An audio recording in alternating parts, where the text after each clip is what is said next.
Rover, over the decades before its fall in 2005, had many lost opportunities that never made it to production.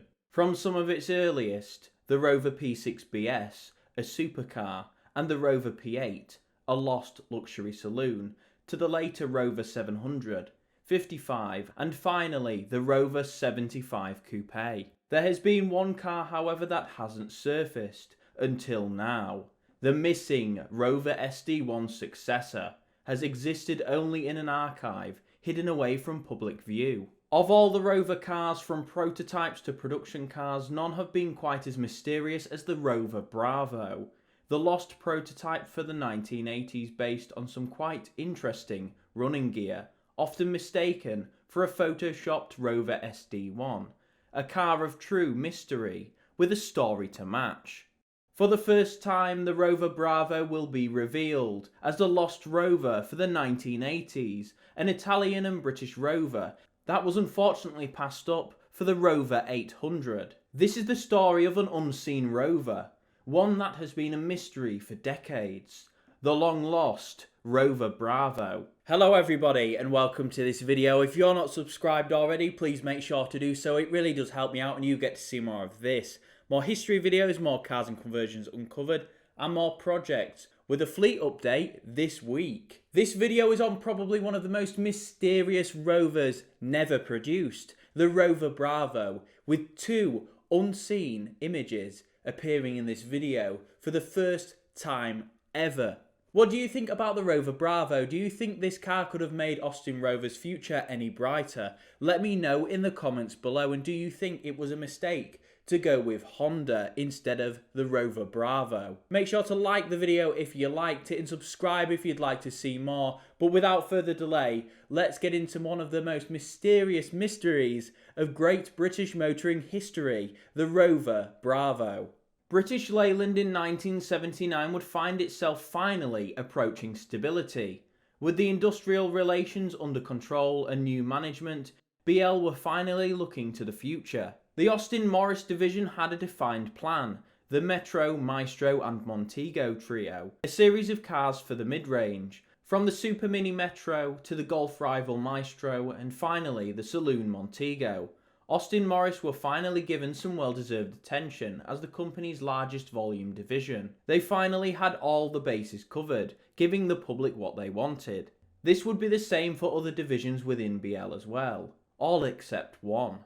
Rover Triumph in the late 70s didn't have its future laid out quite like Austin Morris, with the SD1 marching towards replacement after its disastrous launch and Triumph's TR7 production winding down after the closure of Speak. The prestige car division at BL appeared to have no direction.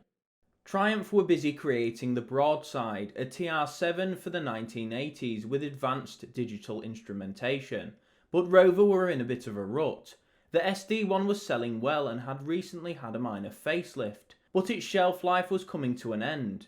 You may think simple, design another car, but there was another problem. Resources at BL's design department were stretched to their limits, according to AR Online at the time. The Range Rover facelift, the Austin Morris models and the new Triumph sports cars were all ongoing, leaving no room for Rover.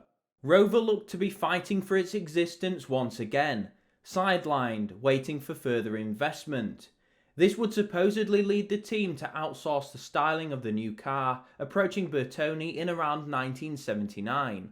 While Bertone got on with the styling for the new Rover, the team internally would begin the engineering proposals and product plan. The Rover SD1 was to have a major facelift with the Series 2, to carry Rover into the mid-80s, ready for the Bravo's launch. This new car would be based on several borrowed components from other BL cars of past and present, according to secret BL product plans uncovered by AR Online. Under the skin, the car would have the front end and suspension from the Triumph TR7, a whole new midsection and rear end, and the axle from the Rover SD1 and the up-and-coming, in development, Triumph Lynx. Engines would be more of the same, but with an interesting twist. The low end would be occupied by the 2-litre O series, with the PE166 making another appearance, improved in its 2.6-litre form as the mid-range, and a new diesel, more than likely to be the one that appeared in the later Rover SD1 SD Turbo. But here's where it gets interesting. Depending on the success of the Austin Morris cars, a 2-litre turbo O series would have been introduced in autumn of 1984, creating a rear-wheel drive turbo Rover for the 1980s. The saloon would be dubbed Project RT020. The car would have a wheelbase of 105 inches. This would be launched in 1984 to replace the Rover SD1. In 1985, Project RT023 would be completed, a fastback model with the Rover V8 engine included at the top of the range. The Bravo's model line development would end in 1987 after a facelift. Based on the proposed product plan, the Rover Bravo appears to be quite an interesting car. Bertone would produce a full-scale model in 1980 of the Rover Bravo, a new sleek appearance, and a whole new body for the redeveloped components, a new rear end, far more aggressive than the Rovers of the past, and an aerodynamic panel surrounding the front lights, to make the front end flush with the bonnet and bumper, perfectly integrating the front end into one seamless package. The new Rover would be proposed as a BMW basher, a proper sporty saloon fit for the 1980s, rear-wheel drive with exciting new models in the pipeline. Who knows how this car would have been received in the market at the time. The car would also have a completely new interior, but the details are unknown and no photos are known to exist. All we can see in these photos are the tops of the seats. This, however, is where the situation gets complicated.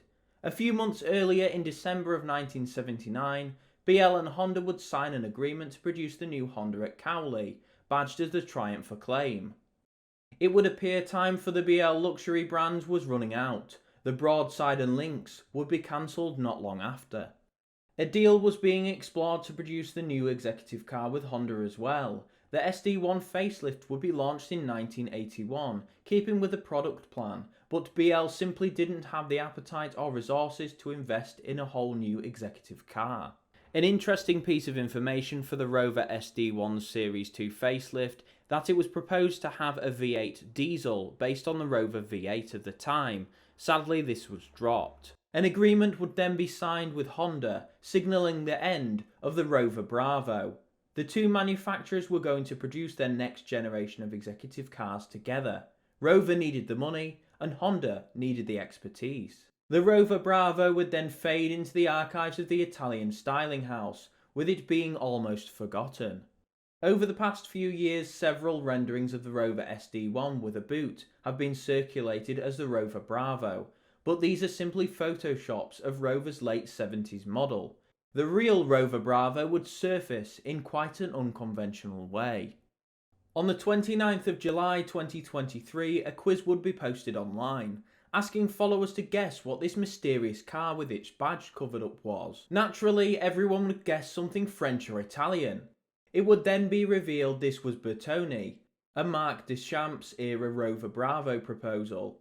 Keith Adams would create an article on AR Online in August of that year, and thanks to this article I would revisit the Bravo, with the help of Lineage Auto, to uncover the Rover Bravo with these two photos, the only two known to exist, verified as the Rover Bravo. It is not known what happened to the car produced by Bertone for Rover. Unfortunately, these two mysterious photos are all we have left of the car outside a unit. The location is unknown.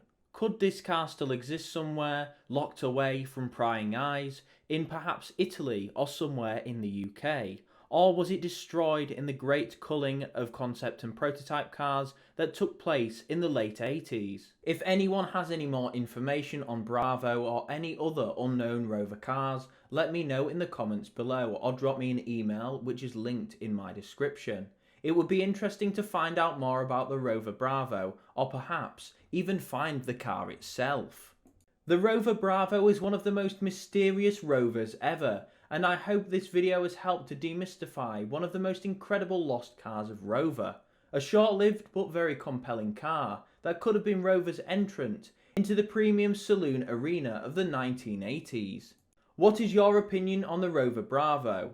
Do you think this rear-wheel drive series of cars would have been fit for the 1980s with its re-engineering and reuse of older components? Or do you think it would have been a flop? Let me know in the comments below. And would you have chosen this over the Rover 800 collaboration with Honda? If money were no object, BL could have pulled this style off with a bit more refinement, perhaps turning the proposal over to Canley to be refined in a more British image. But sadly, this is all speculation. The Rover Bravo's time came and went. But with that, that's the end of the video. As always, thank you for watching, keep watching, and remember to subscribe for more of this, and I'll see you in the next one.